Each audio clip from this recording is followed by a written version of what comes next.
During Watergate,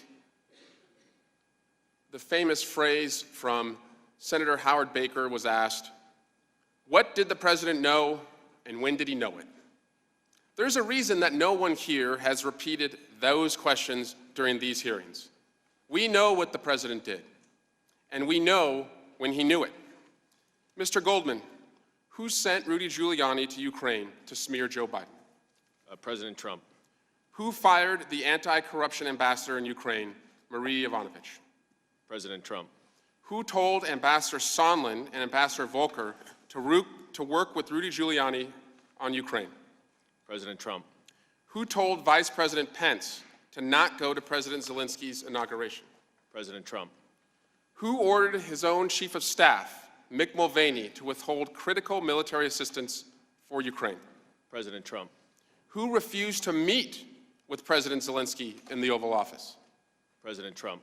Who ignored on July 25 his own National Security Council's anti-corruption talking points? President Trump. Who asked President Zelensky for a favor? President Trump. Who personally asked President Zelensky to investigate his political rival, Joe Biden? President Trump.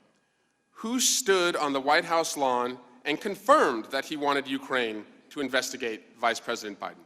President Trump. Who stood on that same lawn and said that China should also investigate Vice President Biden? President Trump. As to anything that we do not know in this investigation, who has blocked us from knowing it? President Trump and the White House. So as it relates to President Trump, is he an incidental player or a central player in this scheme? President Trump is the central player in this scheme.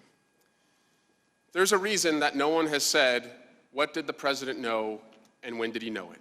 From the evidence that you have presented, Mr. Goldman, and the Intelligence Committee's findings, we know one thing, and one thing is clear. As it related to this scheme, the President of the United States, Donald J. Trump, knew everything. And I yield back.